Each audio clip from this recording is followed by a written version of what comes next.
Commissions of 13 European countries have expressed their concerns on the anti-government demonstrations set to resume tomorrow. And as Yan Keitani now reports, the countries are now urging both parties to find alternative ways of settling their disputes without the anti-government protests led by the opposition chief, Raila Odinga. The embassies and high commissions of England, United States, Germany, Canada, Australia, Switzerland, among other countries in the European Union, through their social media platforms, have expressed concerns over the anti-government demonstrations.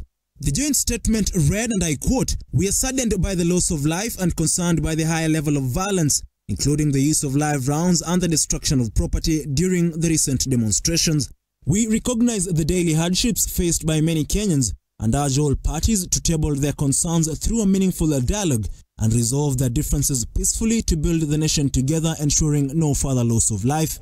We stand ready to support the parties in their efforts to find constructive peace solutions." The statement comes hours to the resumption of the second wave of anti-government demonstrations scheduled for Wednesday, Thursday and Friday, with ODM Secretary General accusing President William Ruto of planning to hire goons to attack peaceful demonstrators. Received intelligence that in fact senior police officers in the Kenyan Police Command have chosen to ignore the illegal directive that was given by CS Kindiki for police officers to shoot protesters.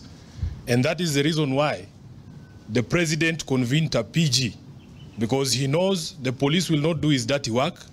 He has now told his own members of parliament to mobilize people in their constituencies to come and harm protesters. As the opposition remains adamant on holding demonstrations, President William Ruto has on more than one occasion castigated the opposition and its demonstrations, insisting that his government will handle the situation differently. We are going to have a conversation as a nation about demonstration.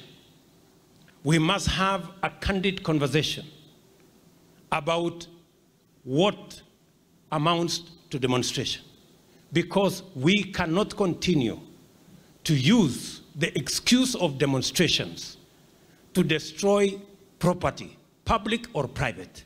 Mimi nataka niwahakikishia Wakenya, we will mobilize every resource to protect the property, the lives, the interests of every Kenyan as we go forward. Yan Keitani, Luka TV.